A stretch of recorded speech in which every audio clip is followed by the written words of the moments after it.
Let me propose a situation to you, and I want you to answer. I want you to answer honestly.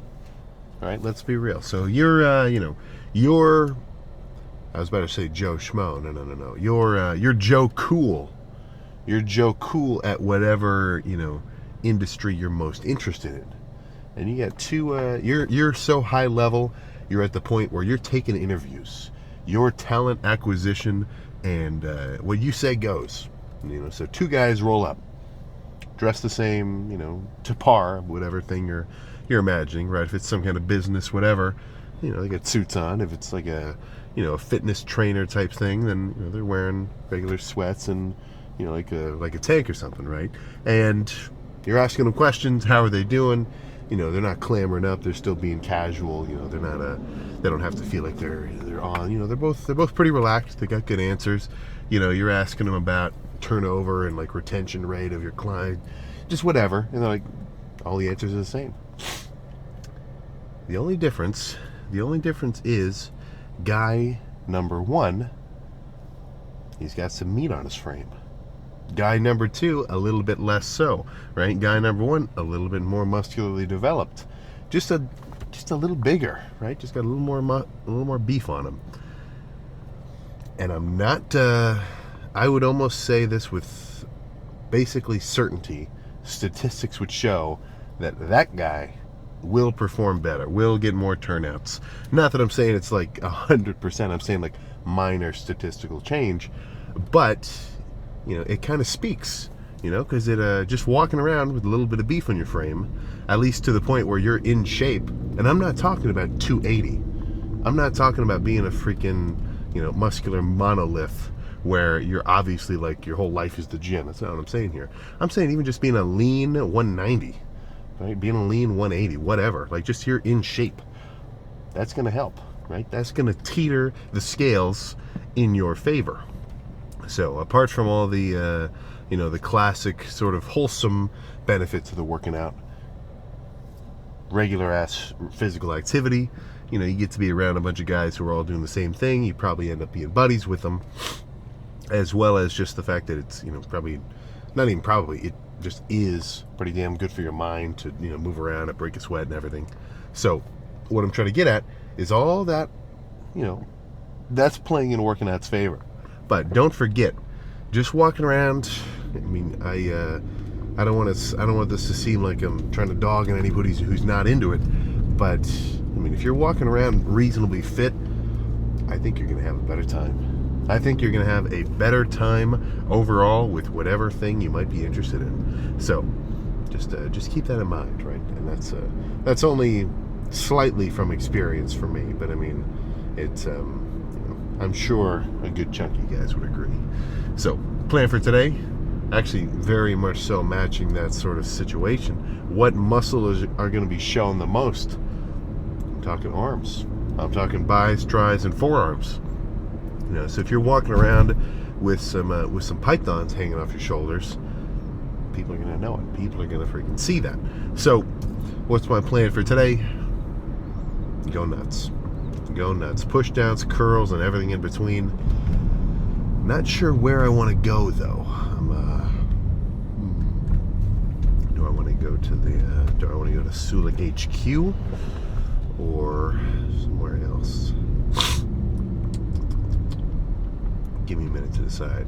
But in either case, I can guarantee at the end of it, probably within about 60 minutes from set number 1, I will be walking around fully pumped, ready to pose down in some kind of freaky lighting I can get my hands on, and then I'll be ready to come back and eat something. And I gotta get some grub in me. Breakfast this morning, can of chicken, 2 bagels, lightly cream cheesed, and some creamy buffalo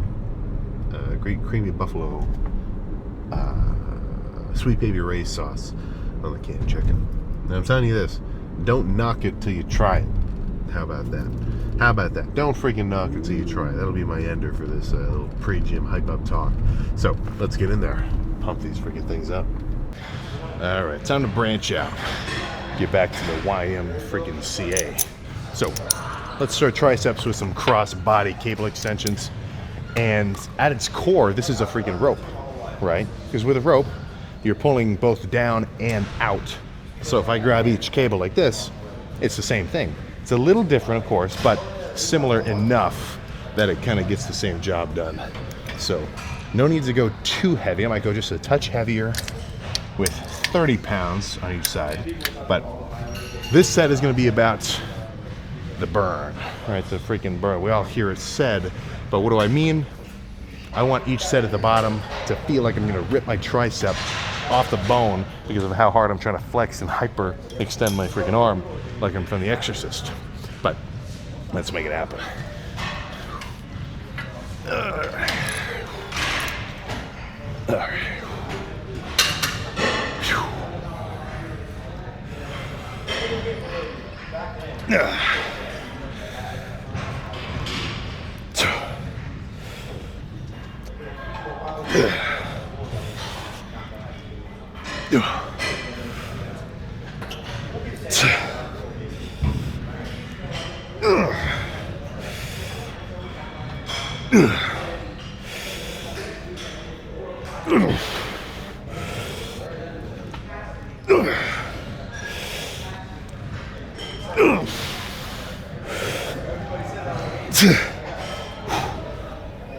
I'll lose my grip on that side a little.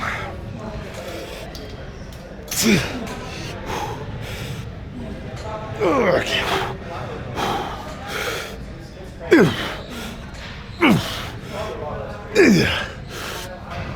Okay.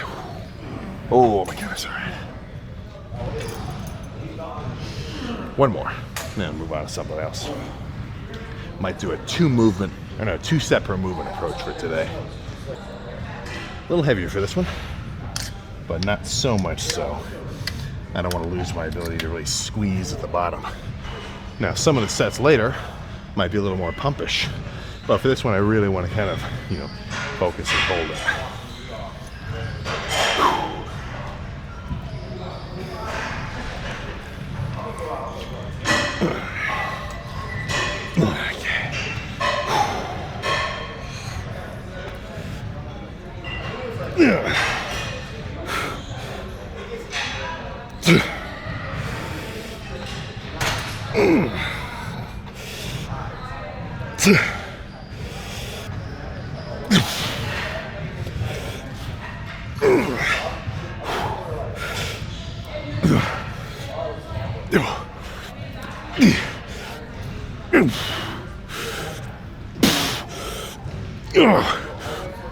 Okay. All right. Let's actually do the next set right here. Very different though. Instead of light squeezing, this will be heavy and nasty. All right. I think I need to make a distinguishing statement, right? Because the word heavy, if someone says they lift heavy, they train heavy, that's a subjective term relative to that individual lifter's freaking strength, So I'm not concerned with lifting heavier than anyone else, but if my triceps can move 2 stacks in a way that I feel is manageable, I mean, let's be real, if I could only do 6 reps, that would be too heavy. But if I'm gonna move this around for 20, that's simply within reason, So for as many light squeezing burning sets as the few that I started with, I want to counter that with a freaking heavy one. Because I'll tell you this, not based on anyone else's experience or studies or anything, but I know in my off seasons, I continue to get the biggest whilst, getting stronger. So there's no getting around it. Mass moves mass. Not for every set, of course. I'm still gonna do some squeezing rope, but I also want to move around a stack that's so heavy it makes my feet want to come off the freaking ground. But this will be, I'm not joking, this is definitely within manageable movement. So, I guess you tell me. You can be the judge. Does this look like I can move this shit around in a good way?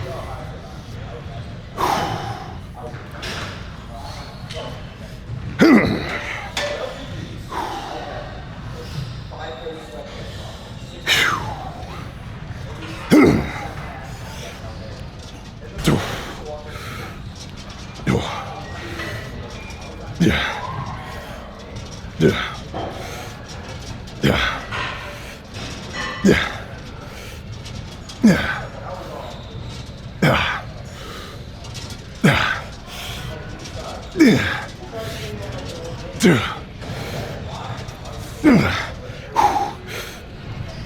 Okay.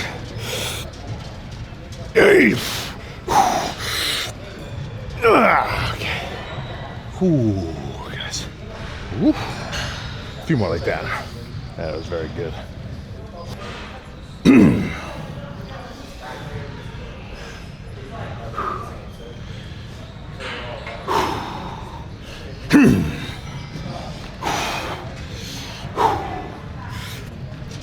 Yeah. Yeah.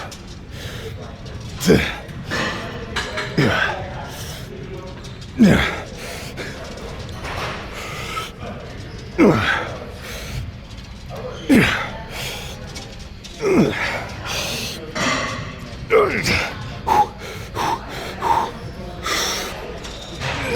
Okay. Oh, goodness.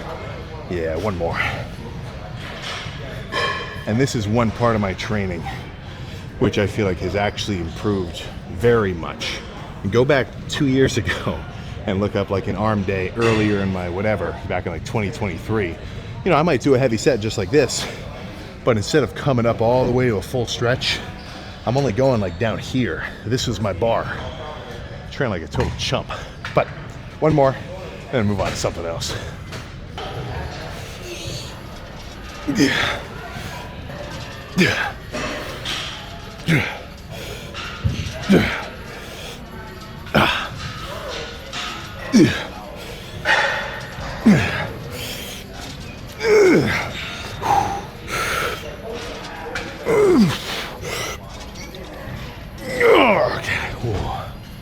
Oh my goodness. All right, that's enough of that.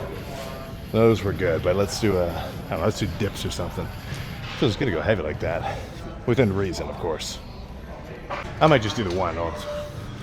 I did the double stack over there. Just kidding.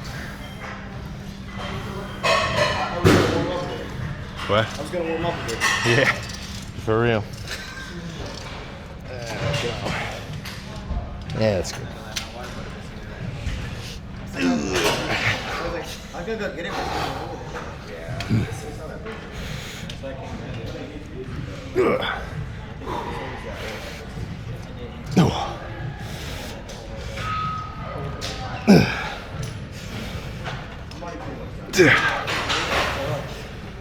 Are you driving bearings or you put that in your GPS? I don't know where bearings are. Yeah.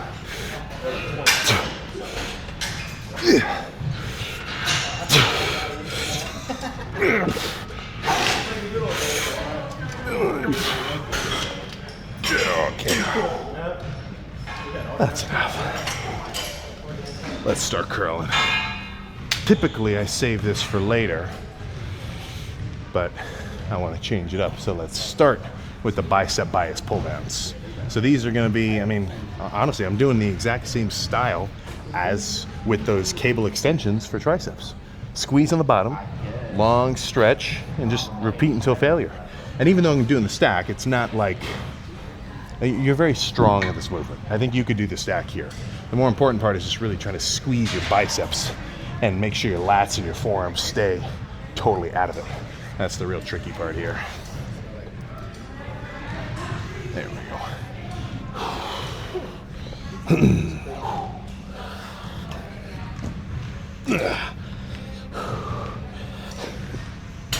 Yeah.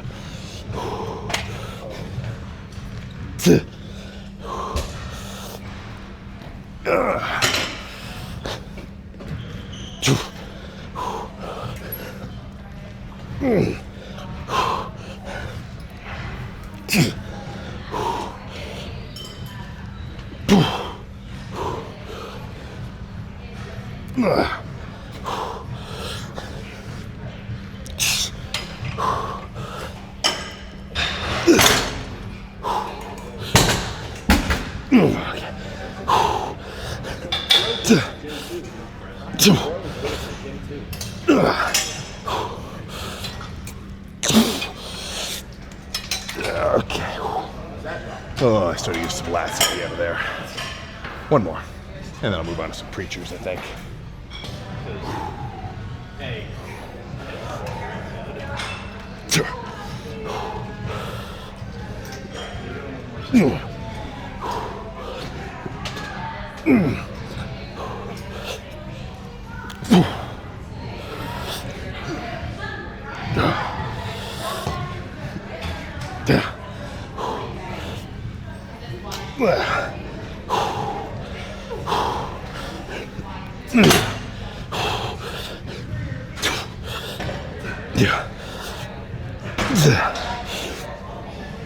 Okay, that's good. Oh. Once I can tell I'm feeling my lats a little, that's my cue to call it. But let's jump on the preacher. Little gym life hack. If you see somebody doing a movement and they're using the exact same weight you want to use, tell them to leave the plates on, save you the trouble of loading it. There we go. Only 3 10s on either side, so in no way is this a serious feat of strength, but I do want it to be a feat of effort. So I really want to squeeze the shit out of it and go until I cannot go anymore, which is very different than going until you give up, right? Those are two different things, right? Two guys can achieve failure, quote unquote, where one, I just can't do it. But he's not saying his biceps can't do it. He's saying he can't do it. Whereas another guy who's giving it 100% like muscle recruitment, sending signals to his biceps, and they just physically will not respond to him. And at that point, I feel you've done as much as you can, right? It's like you're the leader of a platoon. If you push them as hard as they can go, you did your job. And if they start failing, then that's kind of the point, if you get what I'm saying. A little funky analogy, but I think it gets the point across at least a little. Now all I gotta do is pick a good song. Haven't listened to Courtesy Call for a while. All right.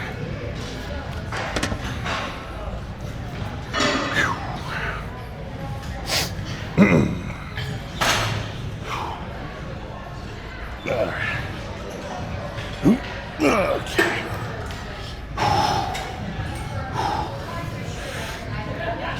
Yeah.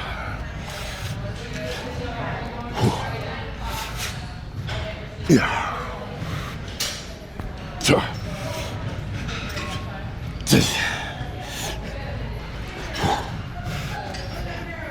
Yeah.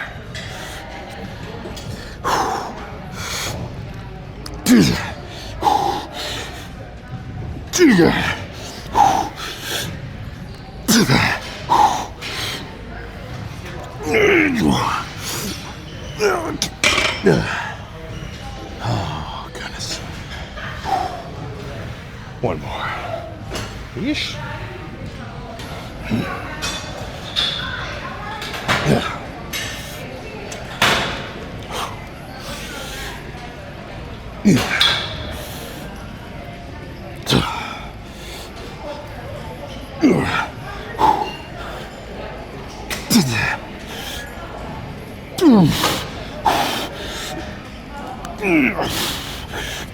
Okay, oh my goodness. Oh. Let's do a heavy dumbbell curl next. Let's just grab the 50s. A very controlled set.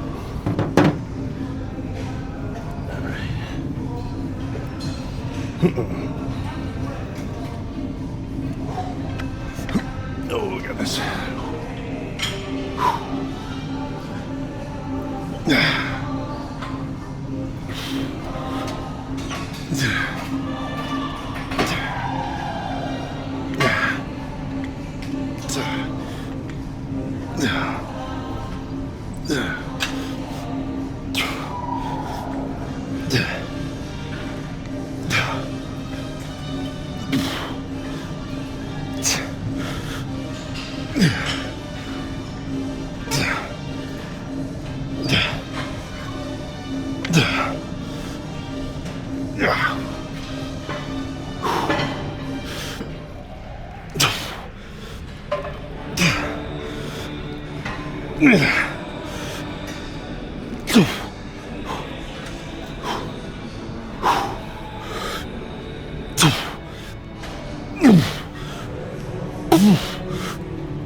Okay, that's good. Oh my goodness. Okay. Oh.